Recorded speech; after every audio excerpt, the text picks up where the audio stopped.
Bonjour, bonjour les amis, j'espère que vous allez super extra bien. On se retrouve aujourd'hui pour une petite présentation d'un oracle que j'ai découvert grâce à ma chère Laurence. D'ailleurs que je vous conseille d'aller voir sur sa chaîne. Elle est super extra géniale, elle est belge comme moi et je l'adore. Donc, je viens de faire la découverte de ce magnifique oracle qui s'appelle le bestiaire du chaman, 36 cartes divinatoires. C'est de Maya Toll et c'est à la rencontre de votre animal totem aux éditions Larousse Pratique. Écoutez, moi déjà quand j'ai vu le livre, hein, regardez comme il brille de mille feux, c'est un peu hologramme là, vous voyez, ce genre de choses. J'ai même aussi mon animal totem qui est là. Donc, quand j'ai vu ça, voilà. J'ai pas fait 36 fois la réflexion, est-ce que je le prends, est-ce que je le prends pas. C'est juste qu'il y avait un problème avec mon libraire qui n'arrivait pas, qui avait un problème avec son téléphone. Donc du coup, je n'avais pas commandé tout de suite, mais je l'ai commandé après. Donc du coup, voilà. Tout ça pour vous expliquer ma vie, n'est-ce pas? Et donc j'ai eu un flash sur cette couverture déjà. Ensuite, des petites cartes trop magnifiques que je vais vous présenter après. Alors, donc, sur les côtés, ça se présente ainsi. C'est aussi... bon, si je mets à l'envers, ça ne fera pas. C'est aussi hologramme, comme ça, vous voyez. J'adore. C'est super extra beau. Moi, je l'ai acheté au prix de 18,75 €. Donc ici, c'est en Belgique. Hein. Je vois ici qu'il est à 17,95 €. Donc, je sais vraiment pas les prix. Ça varie peut-être d'1 €. J'en sais rien. Voilà, donc moi je vais vous lire ce qu'il y a écrit derrière. Un bestiaire pour comprendre le langage secret des animaux. Mon instinct m'avait attiré dans la forêt, et 10 minutes plus tard, j'en étais sorti avec un bois de cerf. Jamais je n'avais senti la magie du monde aussi proche qu'en cet instant, quand l'esprit du cerf avait semblé me murmurer « Il est temps de marcher sur un nouveau chemin ». Et ça, c'est donc ce que Maya Toll a ressenti. Dans ce bestiaire somptueusement illustré, vous partirez à la redécouverte de 36 animaux totems. Autant de guides qui vous aideront à vous connecter, par leur énergie, à votre moi profond. Des rituels et des réflexions pratiques vous aideront à approfondir cette connexion. Voilà, donc il faut savoir qu'il n'y a pas que 36 animaux totems, vous vous en doutez bien. À chaque fois que vous allez faire par exemple une méditation pour rencontrer votre animal totem, voilà, il va peut-être y avoir un autre animal que le vôtre qui va arriver dans votre méditation. Donc par exemple, je l'avais dit sur une autre revue d'un oracle, j'avais dit, si vous rencontrez par exemple un escargot dans cette méditation, ne vous offusquez pas, cet escargot est là pour vous donner un message, par exemple, que dans la situation que vous vivez, eh bien, il faut y aller tout doucement, à petits pas. Voilà, qu'il faut lâcher prise aussi sur la situation, ce genre de choses. Vous voyez, c'est pas parce que vous n'allez pas rencontrer un aigle, un ours, un éléphant, un loup, un tigre, que forcément, voilà, vous n'allez pas avoir de message à votre question. Pas du tout. C'est juste que l'escargot a décidé de vous parler à cet instant précis parce que c'est en complémentarité avec votre question. Vous voyez ce que je veux dire? Alors, Maya Toll est une phytothérapeute chamane et une spécialiste du monde sauvage et animal. Elle cherche à faire connaître ce qu'elle appelle la médecine magique de la Terre afin de créer des correspondances entre espèces animales et êtres humains. Donc moi je ne connaissais pas du tout Maya Toll, je vous le dis, c'est ma copine qui me l'a fait découvrir quand elle l'a présenté, mais c'était déjà en anglais du coup. Donc moi je trouve ça génial que ce soit traduit et qu'on puisse enfin, nous, les personnes qui parlent français, avoir des oracles traduits, c'est génial. Voilà. Donc, là je vais un petit peu décaler ma bougie, j'aime bien la voir, mais c'est pas toujours facile de tout mettre dans le cadre. Donc ici on a une première feuille, enfin la première de couverture, non, la deuxième de couverture, où on va avoir le dos des petites cartes hein, que je vous présenterai après. Voilà, tout en couleur le livret. On a ici une petite dédicace pour ceux à quatre pattes, ceux qui ont des ailes et ceux qui nagent dans la mer. Merci de nous rappeler ce que nous avons oublié. Et pour Andrew et mes animaux qui m'accompagnent dans cette vie pleine de mystères. Super joli. Ok.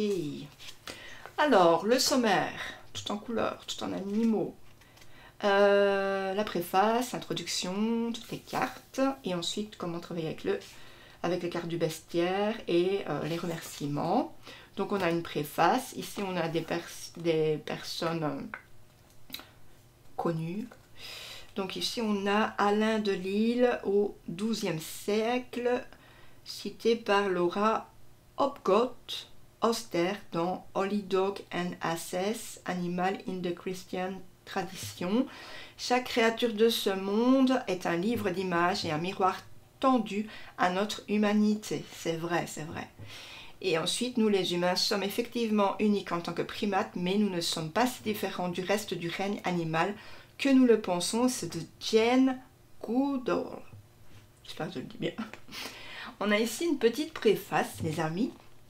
Alors, je vous lis juste le premier petit verset. L'air sentait la pomme, le feu de bois et la chaude odeur de paille du blé qu'on vient de couper. Bien que l'éventualité de m'égarer entre cette route de campagne et la rivière soit hautement improbable, en m'accroupissant dans les bruissantes feuilles d'automne, une petite partie de moi-même se demandait malgré tout si je serais capable de retrouver mon chemin.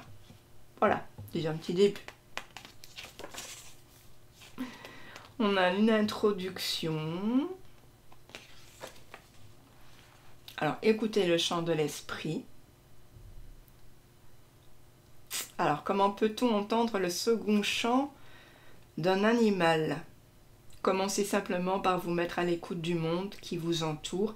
Un jour, alors que je me promenais avec des amis, un faucon pèlerin s'est envolé à quelques mètres de nous. Mes amis étaient tellement pris par leur discussion qu'ils n'ont rien remarqué. Ouais, il faut vraiment ouvrir les yeux. Alors, comment utiliser ce livre? Ce livre est conçu pour amener à ressentir l'énergie de différents animaux. Voilà, des rituels et des réflexions vous aideront à approfondir et renforcer cette connexion. Voilà, vous pouvez en tirer une pour être guidé pendant la journée. Ouvrez le livre au hasard et voyez celui qui veut vous parler du coup. Voilà, c'est chouette aussi comme méthode. Ou bien lisez-le de bout en bout pour vous familiariser avec tous les animaux présents. Voilà, ouais, c'est chouette. Donc après on a devenir l'animal, invitez l'animal dans vos rêves, ouais, pour qu'il vous donne un petit peu des messages. Ouais, vous pouvez l'inviter dans vos rêves et vous pouvez aussi faire des méditations. Puis on a une écriture libre. Donc ici on va faire une écriture intuitive. Voilà, on va tirer la carte, on va lui demander quel message il a pour vous. Et puis vous allez écrire. Voilà, jusqu'à ce que 10 minutes soient écoulées. N'importe quoi, tout ce qui vous vient à l'esprit, c'est tout ce qui va sortir en fait. C'est génial, j'adore cette méthode.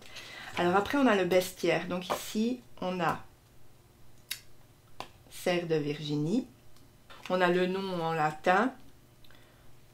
Donc c'est Odoqualus virginianus. Voilà.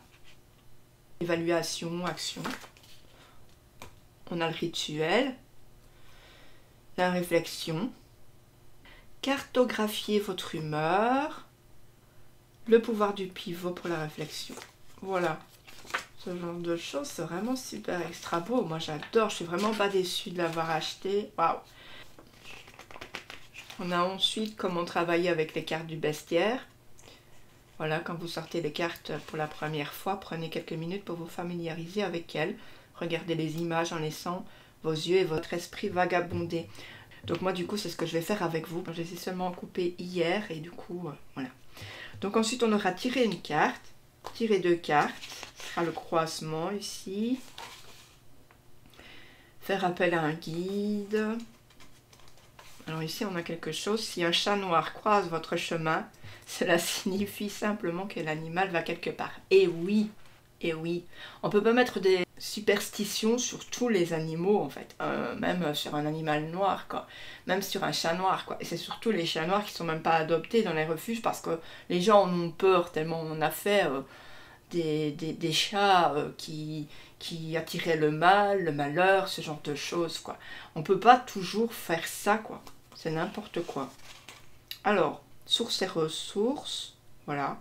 Pour écrire ce livre, je me suis plongée dans le folklore et les légendes. J'ai écouté les ululements, des grognements et aussi des sons sous-marins et j'ai regardé d'innombrables vidéos sans le son. Et j'ai étudié la biologie animale. Voilà, c'est génial. Magnifique. Alors, dans la même collection, il y a l'herbier que je vais vous présenter après.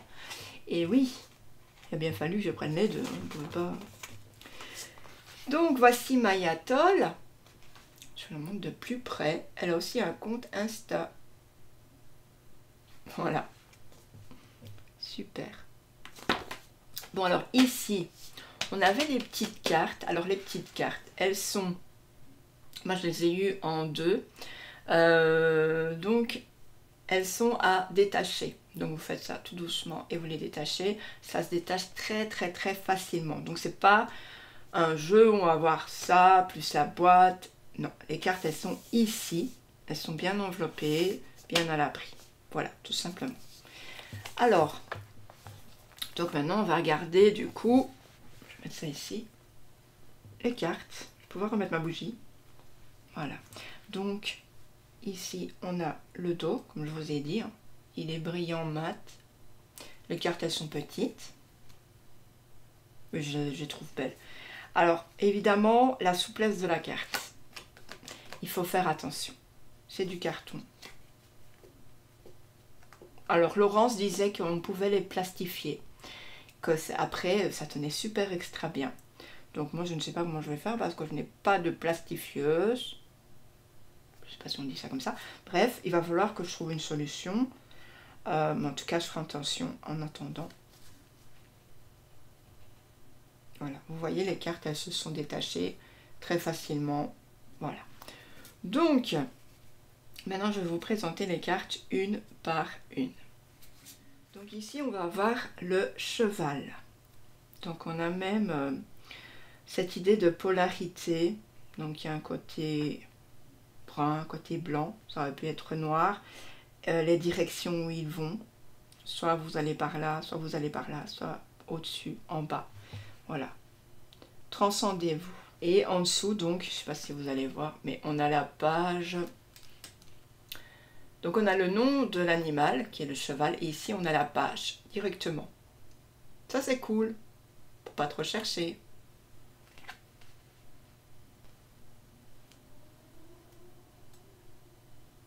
Alors, ensuite, on a l'abeille. On a le renard. Superbe illustration, je trouve génial. Tortue verte. On a le lombric. Et oui, les vers de terre, mes amis. On a ensuite le roselin familier. Tortue grecque. Grand pic. L'éléphant d'Asie. On a les petites souris grises. Travailler ensemble ici. On a l'orque. La sauterelle. Le loup gris. Le grand corbeau. Suivez votre boussole intérieure. Serpent ratier noir, magnifique. Cette illustration, j'aime beaucoup. Cultivez votre vérité. Oui, en fait, il se métamorphose au fur et à mesure du temps. Donc cette vérité, on la fait fructifier. On n'oublie pas qu'elle est là, que c'est important. L'ours noir. Le chat tigré. Le cerf de Virginie, la loutre de rivière, l'être humain. Et oui, nous y sommes les amis, nous y sommes.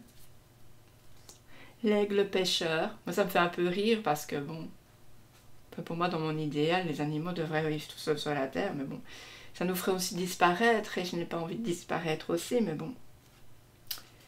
Araignée jaune et noire. On a hibou petit duc. Ça y est, créatif. C'est bien aussi d'associer des animaux avec leurs mots-clés, de les garder en tête, pouvoir après même en parler sans livre, dire ce que ça représente pour vous. On a le cygne chanteur. On a la citelle. Eh bien, je pense que j'en avais déjà entendu parler. Changer de perspective ici. Ensuite, on va avoir la chevêche d'Athéna. Oh, c'est super beau. On a le castor du Canada.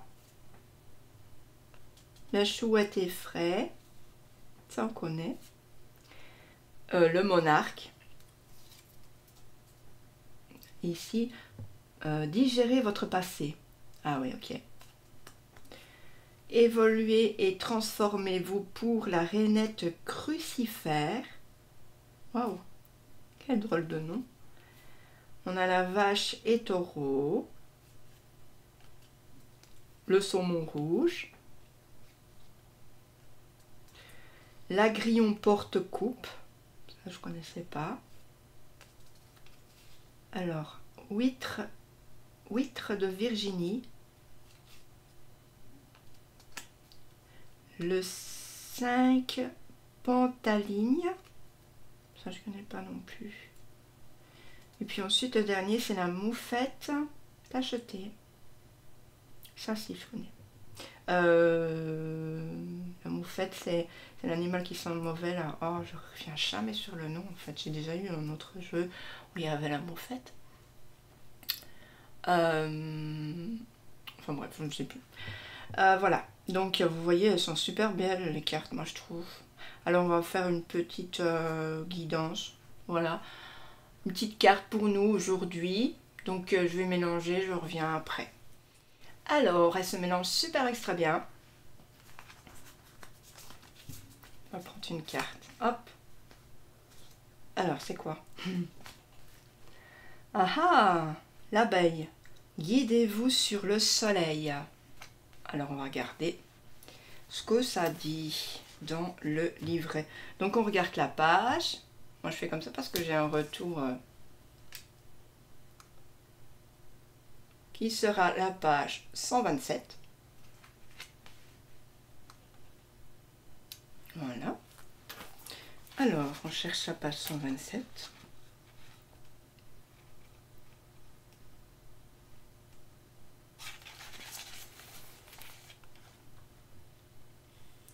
Je redézoome et je vous montre la page 127. Donc, voilà.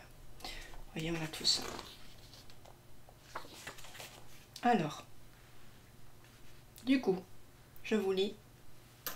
Alors, c'est Lapis mellifera. L'abeille vole en zigzag cherchant des sources de pollen. Quand elle en trouve une, elle revient à la ruche et danse pour indiquer aux autres l'emplacement du filon. Le balai aérien de l'abeille est efficace. Elle montre avec son corps l'orientation exacte du soleil par rapport au pollen. Pour pouvoir participer au festin, ses sœurs repèrent la position par triangulation. La boussole interne des abeilles est incroyablement précise. Elles sont capables de suivre le soleil même caché par les nuages. Traditionnellement, cet astre représente l'expansion, les énergies en mouvement, nos passions et nos aptitudes à les extérioriser dans le monde. Quand la vie est triste et le ciel voilé, invoquez l'abeille pour vous guider vers la joie. Dans les moments sombres, elle vous rappelle que les nuages se dissipent et que la passion et la motivation reviendront. Alors, le rituel. Suivez le soleil. L'abeille est une créature solaire, elle nous montre qu'il est important de suivre l'astre du jour, de vivre à son rythme et de se souvenir du cycle des saisons. L'inclination des rayons de soleil par rapport à la Terre varie d'un solstice à l'autre. L'abeille le sait d'instinct. Consacrez un peu de temps à l'observation de cet astre pour être parfaitement aligné sur votre boussole intérieure. Notez l'endroit où le soleil se lève et se couche à l'horizon. C'est une belle manière de commencer et finir la journée, qui vous rappelle que vous êtes aussi un enfant du soleil et de la terre. Complétez si possible par une observation du soleil en milieu de journée, sans regarder l'astre directement. Notez à quelle hauteur il se trouve dans le ciel. Prenez un arbre comme point de repère et voyez quelle distance sépare son sommet du soleil selon les moments de l'année. Si vous consignez votre observation sur un calendrier ou dans un agenda, vous finirez par intégrer les cycles et les rythmes solaires. C'est une super astuce, c'est chouette.